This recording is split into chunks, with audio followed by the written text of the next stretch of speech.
Hey, how's it going? It's Craig. I'm out in the garage and today we're going to look at installing a XenoGC mod chip and an SD2SP2 adapter into a GameCube like this. Let's take a look.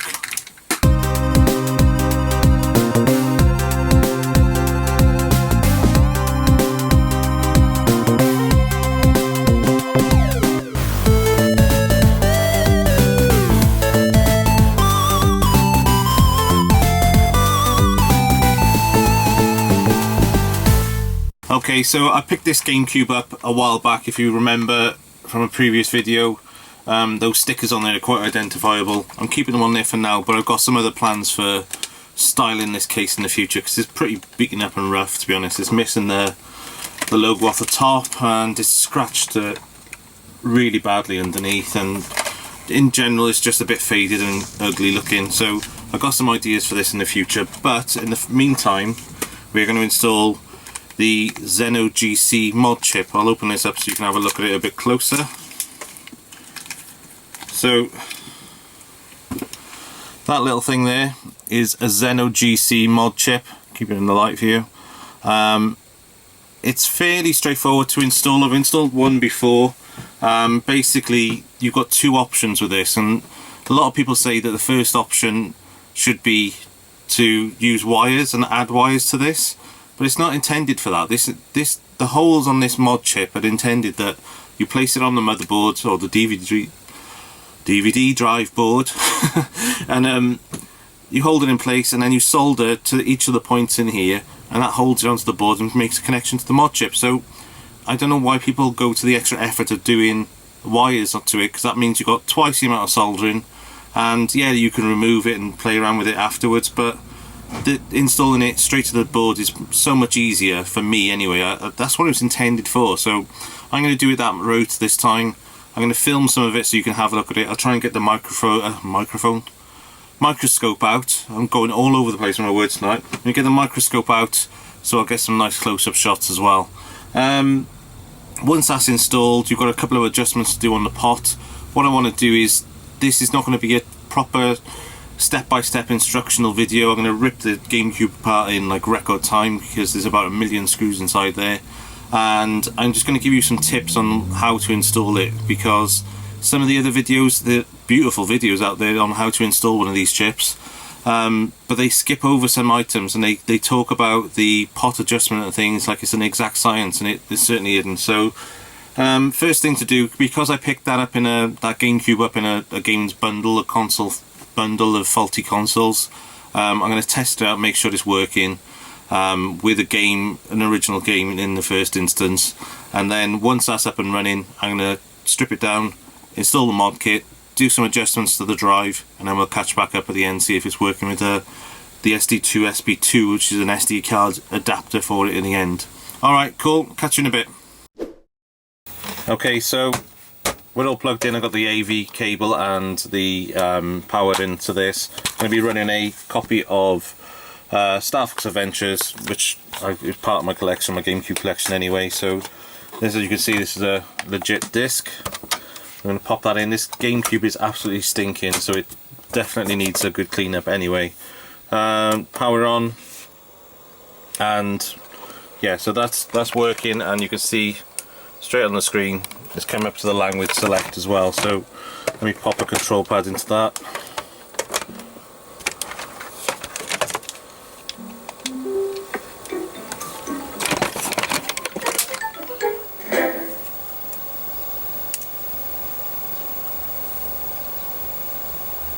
Oh, battery's dead on this GameCube, so battery might have actually gone in these, so it's another thing for me to take a look at. You can get replacement trays. I haven't got one here, so the battery compartment can be changed over.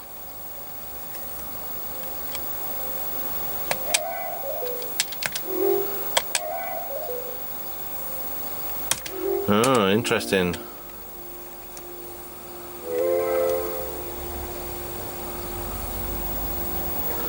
Okay, it said something about the calendar, so let me get into the settings and set this up, and then It's definitely not 2039. I've been in quarantine from COVID-19 for a while, but certainly not that long. So let me set this calendar up. We'll restart the GameCube and see if it holds charge for that. Okay, so I've set the date, and as of course it's not going to be a straightforward install. When I go to gameplay and then press A, please insert a Nintendo GameCube disc, as on the screen. So there's a fault with this GameCube as well, so no point in modding it until I can get the drive working, because obviously we need to read off a DVD-R eventually anyway. So I'm still going to need to take this apart, clean up the laser, sort things out. We'll get it working as a stock GameCube first, and then we'll do the mod chip after that. Okay, let's take a look.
Okay, so I've just, as you've seen on the video then, I took the DVD drive out and adjusted the pot. It was really low, so it was set to about 260 as default, which default is normally about 400 on a lot of drives. This drive is obviously could be 200, 260, but because it wasn't reading discs, I was trying to increase the pot so I could test the drive and see how it goes.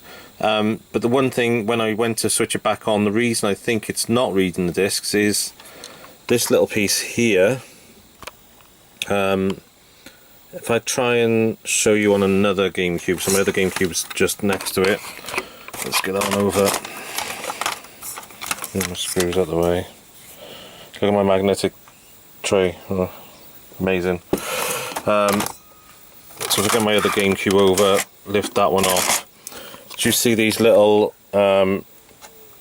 prongs on the back of it? Which literally just push down when the tray is shut. So if the tray is open, they're up like this, and when they're shut, it's pushed down like that. They are fairly delicate, so I don't know whether somebody slammed the lid on this one and snapped them off, because it was sold to me as faulty. I'm going to have to try and figure out what these switches actually do, whether they push back and make a connection, or something's happening when they push back, obviously. I really don't know what to do on that otherwise. The other thing I could do is look at shortening it out permanently, so it's always in that state, which does mean that the disc will spin even when the drive's open, which could be fun, something a little bit different. So I need to replicate that onto this now and try and figure out what has happened. There weren't any spare parts inside the case or anything, so I think somebody's had this open before. Leave this with me a minute. I'm going to have to try and figure this out. It's not as straightforward mod install as I wanted this video to be, but this is the life of modding. You don't get to choose which consoles you're working on all the time.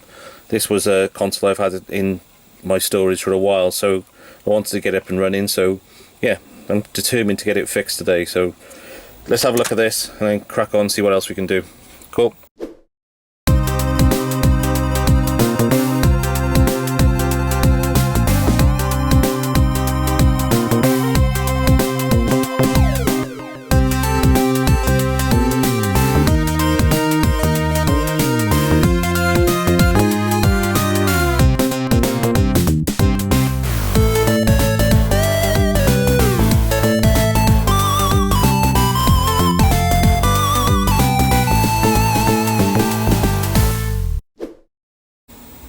Okay, so I've taken that connector off. I've shorted the underneath of this connector just so it's basically on all the time. So that does mean that this is going to spin constantly.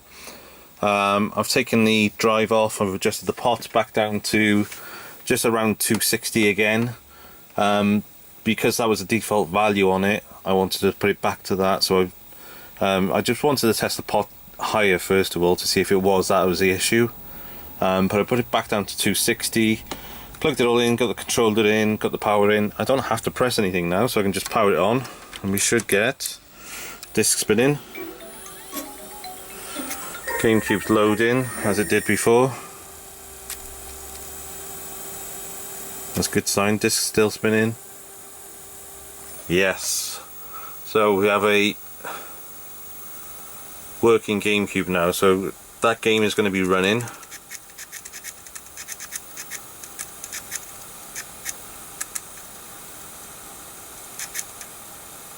Cool, so there's Star Fox running. So this does mean now I don't have a case open state. Let me turn that off, get the sound in the background. So it's always going to be spinning. So to get into the menu, I'm going to take a disc out. Let's just test this. So disc is out, power it on, trying to read a disc.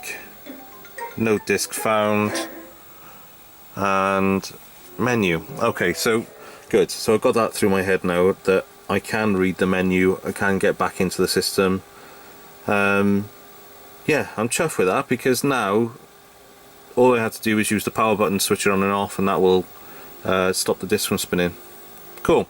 So that's one problem solved. Just give you a bit of a heads up. Behind here, see that battery there? That battery is good to replace if you're ever doing any one of these. I don't have any here at the moment, so I'm not going to replace that. Some people also take that off and put in a clip-in battery holder, so I'm going to solder it in and out each time. I'm going to order some of them online and just do the two GameCubes that I got, that one and this one. So I'll swap them both out once they arrive. But for this video, we don't need to do that anyway. So next thing to do, let's take this all back apart. Protect that lens and start on the mod chip. Cool.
Okay, so I've installed the mod chip. I'm zoomed right in on a gap that's just under...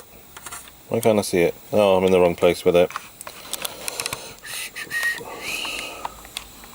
There, that's where I was meant to be. So I've just installed the mod chip and I'm zoomed in on a gap underneath the DVD drive, so I'll zoom out in a minute, but you can see this is the ribbon cable for the control ports going in. That's the metal shielding, and this is the start of the DVD drive assembly. So the reason I'm zoomed in on this is that you should be able to see the LED lights lighting up here when I turn it on now. If the mod chip has been installed properly, it will. These ones are Model 2 chips, I believe, so they flash orange once, go off, then they flash and stay on orange.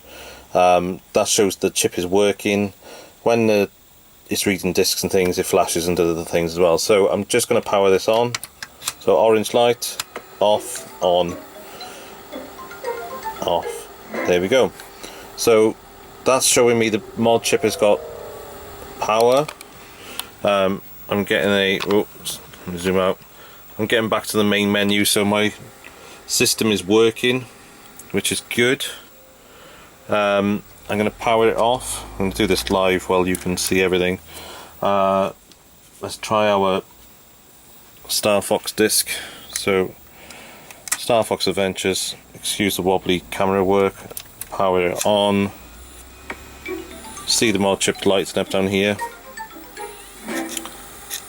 Our original disc is spinning, and Nintendo. So right, so we haven't damaged anything. We've got a mod chip installed, and you can see my original disc is up and running, and Star Fox is loading.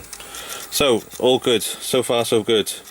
The next thing to do is turn this off, take that DVD off the top of there, and stick on the DVD-R. Okay, let's test that out. I'm not even going to stop recording. Let's just do it with one cut. Okay, so Star Fox disc, that's my original out the way. This is a Banana Digital DVD-R. So this is my DVD-R disc. This one's a little bit scratched. Let me get a new one. 2 seconds. So I've got a pile of discs that, again, I've not mentioned the guy that I bought the discs and things off. Duncan's Deals on eBay. Check him out, he's a good guy. He sent me a couple of different disc versions and things, so that one's a nice new version of this Banana DVD. Pop that on there. We're going to power this on, so we see the mod chip flash. Disc is spinning. GameCube's on the screen, but notice it's still showing the GameCube logo. It hasn't turned off, it hasn't gone to a black thing. We're going to get a disc error in a second. Any second now. There we go. So it can't read the disc. That's not a problem. So we can still see the mod chips on. It's not reading the disc, and that's because of the pot settings that we were looking at earlier. So what I need to do now is power this all down, take the DVD drive off, and I'm going to drop that pot setting down. I think it was set at 260, which is pretty low anyway. I'm going to drop it down to maybe 150 and give it a go from there. Okay, so always make sure you're protecting your lens every time you're working on your drive. The last thing you want to do is ruin that lens and then all this hard work gone for no reason at all. So the thing we want to adjust, I keep using a trusty Game Gear cartridge of Sonic the Hedgehog to prop my drive up. This little connector pot adjuster here is what we're going to be adjusting. So I will get you a close-up of it. Let's show you now. Okay, so this little adjuster here, you can see how small it is compared to my finger. There's a little screw head inside of this, and it's a little wheel. If you twist it around, it's a pot adjuster, if you know what a pot adjuster is. Basically this controls the voltage to this DVD drive. There's two of these resistors on the board. This one you can adjust, the other one you can't. So these 2 points, I'm pointing at the tweezers now, so that point and that point, what we're going to do is we're going to use our multimeter, and we're going to read the resistance across it. Well, we're going to read the continuity across it just to see what the value is. So I'll show you quickly how to do that on our multimeter. As I showed earlier, right at the beginning of this video, when I read it first of all, this was showing a continuity reading across it of 260. That's pretty low as a standard, so I think it's back down to about 250 now after we fix that little switch. To read the DVD-Rs, we're going to have to be a little bit lower than that. I've seen drives in their 400s and I've had to drop them down to 260. This one started at 260 and it needs to be dropped even lower. I think it can be dropped anything down to about 100 or around those marks. This is what I was trying to say in the previous bit around the guides on YouTube at the moment don't give you the full picture. They tell you to drop it to an ideal mark between 250 and 300 or something like that. There is no ideal mark. Every drive is going to be different. So I'm going to drop that down. I'm going to drop it down to 150. Then I'm going to plug it all back in, test it with the DVD-R, and then see if we get any results on that. If I don't, it's going to be trial and error. There's no magic number. You've got to adjust it down, adjust it up. And what you want to do is get it to a point where the laser quality and the laser strength is strong enough to read both your DVD-R and your original discs, so you can read import discs and everything else as well. So I'm going to get adjusting this, and then I'll put it back together and see if we can get that disc to read. Cool. Okay, so it doesn't matter which way you're going to be connecting these, it's more important that you're reading this number on here. So this multimeter is set to continuity. If I connect the two together, it goes down to 0. What we want to do first of all is test these 2 points, and we're getting 260, so that's roughly the point where it was originally. We're going to use a really small Phillips head bit. I don't know whether you can see that, that's from my Precision Tools driver set. I'm going to put the bit into here, and I'm literally going to turn it maybe quarter of a turn to the left, so to take this value down and take another reading. So you can see that's already dropped from 260 down to 170 or 171. I'm going to drop that just a tiny bit more, and then literally these are tiny little tweaks of the turning of this screw in here, or this pot. Don't turn it too much. So that's 143 now. So I'm going to give it a go with 143. If that doesn't work, I'll drop it down to 100 and then we'll go from there. Okay. It is a lot of playing around back and forth, taking it apart, putting it back together. Okay, so pop our lens protector off, get our GameCube back over.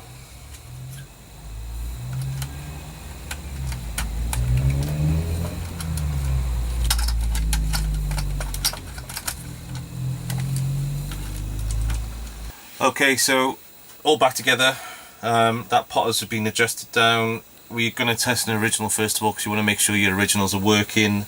Some people don't really worry about the originals and they only want the DVD-Rs to play, but I want to be able to play my originals and import games as well. So powering it up. You're not going to be able to see my screen, but you'll be able to hear it in the background. So that's booting. A black screen and then Nintendo logo, so that's working. So I'm working back with my DVD-R now. Not DVD-R, my original. So that's working fine. So we've got a working Nintendo GameCube. Our chip is still lit up, which is good. So far so good. So Star Fox has loaded up. You can probably just hear it in the background if I turn it up a bit.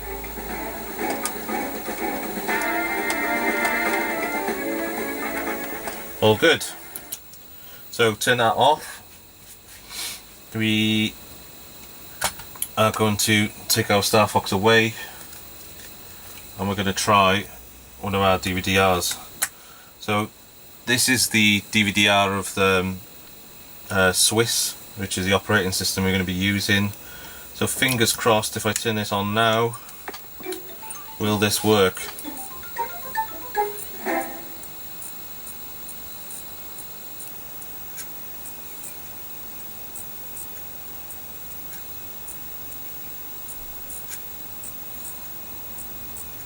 Reading it, but still got a Nintendo GameCube screen on. No. So that pot adjustment is not right. We're going to need to take this apart and adjust that pot.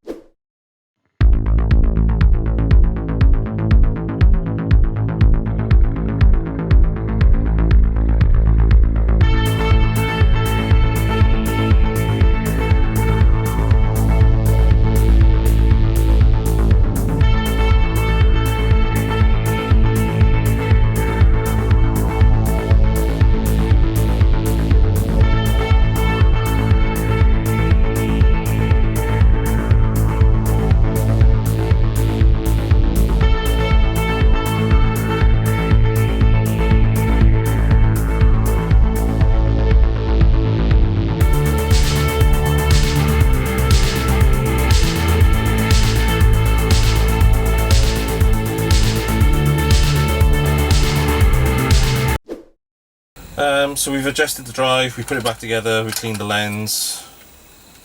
I'm lost now whether we did adjust the drive or not. Pretty sure we did. And original disc back in, mod chip is still lit up and running.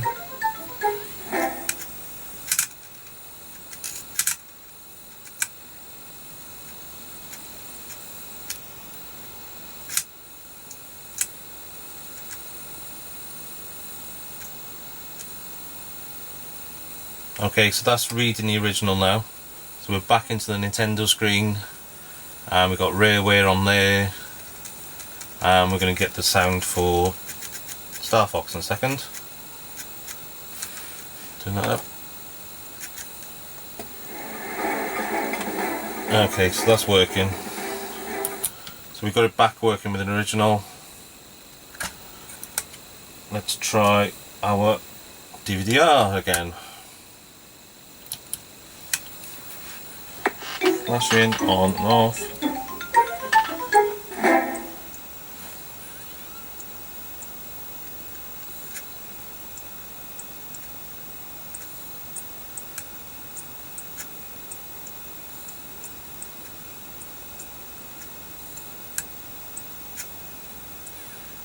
Nope, nothing again.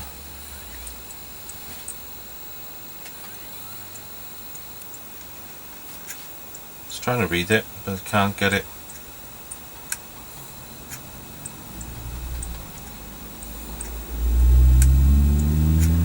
Okay, that's not working. So just out of interest, I'm going to try a slightly different disc.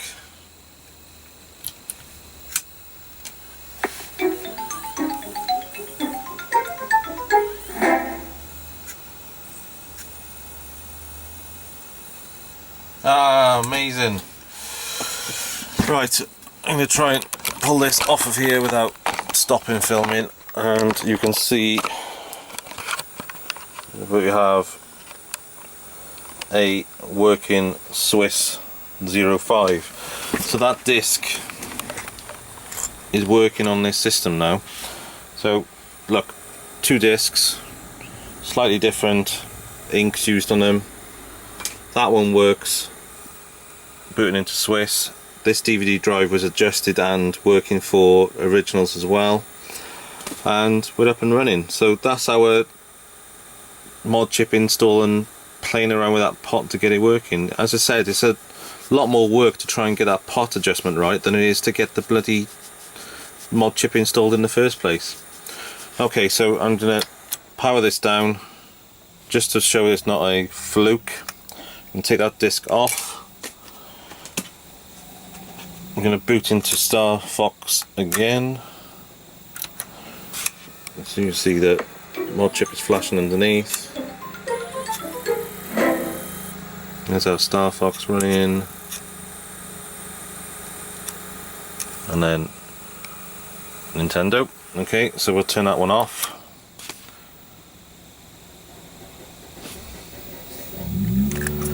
Take that out of the way. We're going to put our now working DVD-R on there. Thank you to Duncan for supplying a couple of these, because they are slightly different, and obviously it makes a difference to each DVD drive. So see the DVD spinning, and we can see the thing, and then every time that's working now. So result, we've got a working modded GameCube. Next thing to do is put all your screws back in, rebuild that, and we'll go on to the SD2SP2 in a second. So let's take a look. Okay, so we've got our GameCube. I've only put the cover back on loosely for now. You flip it over. This is where your SD2SP2 is going to go. Pop that open, and basically you've got two sides to this piece. Come on, focus. This side face inside, bloody strange wording. Then the other side says this side face outside. So basically I've got my memory card in there. I'll talk about the memory card in a little bit when I do a wrap up on this, but you need to set that memory card up in a certain way. So we're going to follow our instructions. So this side face inside and this side face outside. So we're going to put it SD card inside to inside of the console, and we're literally just slotting that into this little connector under here. It slides in fairly easy. You can put your cap back on and all done. So that's your SD2SP2 installed. Okay, so we're booting up now. Case is on.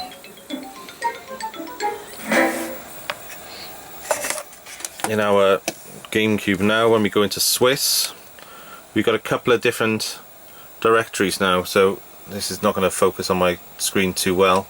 I got an emulators folder and I got a GameCube ISO folder.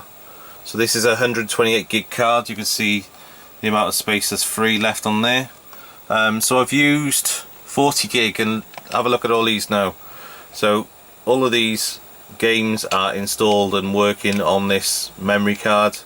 So I can flick through any of these games and pick any one and press play, and we'll load that game up. So let's pick, for the state of piracy, we're going to go, to make sure that we're not getting sued for anything, Star Fox Adventures, because that's the DVD I've been using.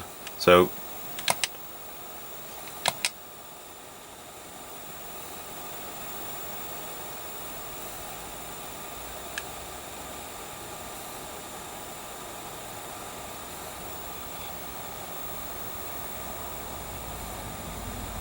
hey, that looks familiar. Okay, so that's our booting straight off of the SD2SP2 into Swiss, and then loading your ISO file. It's that straightforward. Cool. Okay, so we're done. We're up and running. I want to do a wrap up on the end of this video. I know this is going to be quite a long video for one of my edits that I normally do, but you see that there's multiple stages to this. I fixed the system first of all. Little bit of a hodgepodge way of doing it, but there was no way, unless I can buy one of those case closing, I'll take my glasses off, it's reflecting like mad, unless I can buy one of those reflecting, not reflecting, unless I can buy one of those little switches that the case cover will close and register that it's shut as a spare part, then that will do for now. That just means that even when the lid is open, the disc is going to spin, so you've got to make sure you're powering it off and on to do that. Other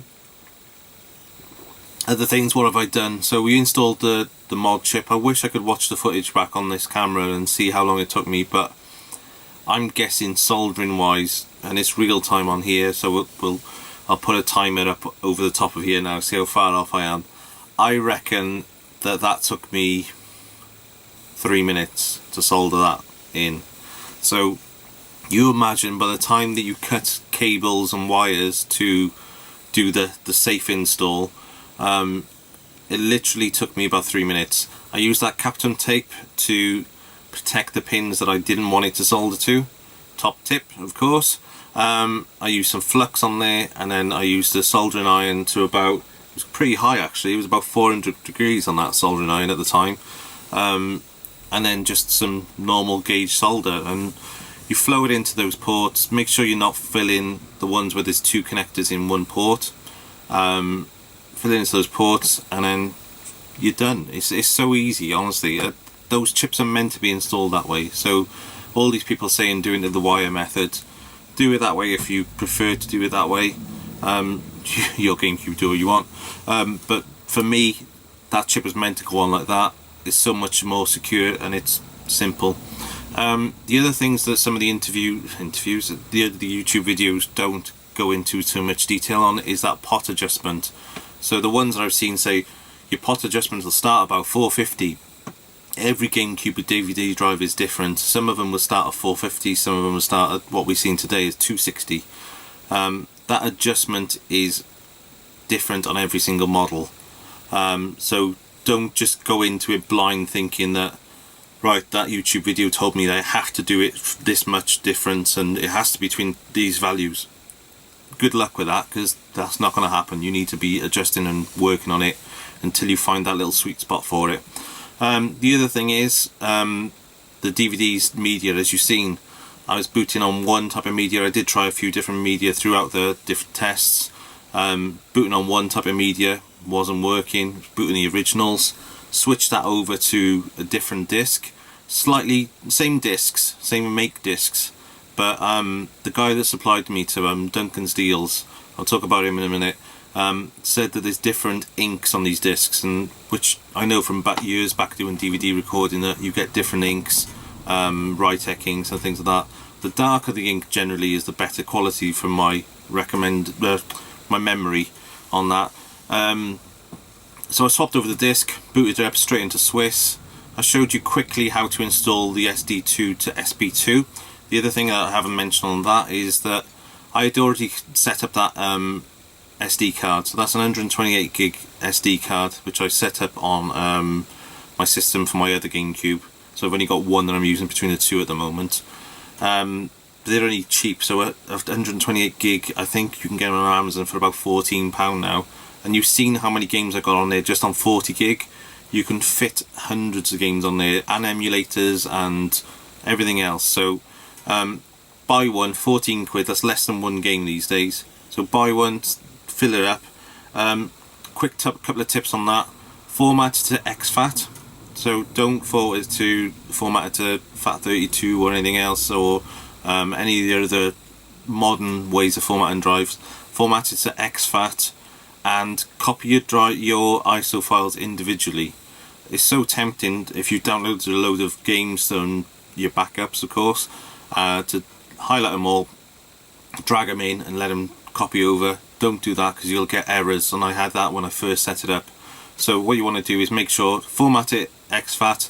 Folder structure doesn't matter, so I've got two folders on mine, one called emulators, which I put a couple of emulator different things on there. I haven't got any ROMs or anything running on that yet, but you can do, if you've got a Game Boy player under the bottom of it, there's a better player for that. I haven't got one of them, I'm going to plan on buying one soon. The other thing you can do is I put a folder on there for GameCube ISOs, and I just threw them all in there. Extract them from your 7-zip or your zip or your RAR or whatever they are, so it's the ISO file. Throw them all in there, they don't need to be in folders or anything else, and it loads it up as you've seen on the screen. So that's my tips. I hope this has helped somebody. Subscribe to my channel, because I think a lot of new people are going to be seeing this video. It's not a typical video that's out there from a lot of people. Any questions, I'm probably not your main man to answer your questions on these, but you can see I know what I'm doing, but I don't know the finite detail on all these things. So you can ask me in the comments down below. I'll answer what I can, but there's loads of forums and loads of advice out there. A lot of it's trial and error, so you're going to have to do a lot of playing around with it. The other thing I want to do is give a shout out. So this wasn't sponsored, I paid for my parts for these installs, but the guy Duncan Deals, I'll put a link to his eBay store and his Instagram in the description down below. Top guy. So I bought my first kit off him, never even spoke to him before or messaged him at all. Seen it come up on eBay, and he was selling the XenoGC, the SD2 to SP2, and a disc with the Swiss software on there, because you need all three of those if you're going to do this method. On eBay for about £14–15.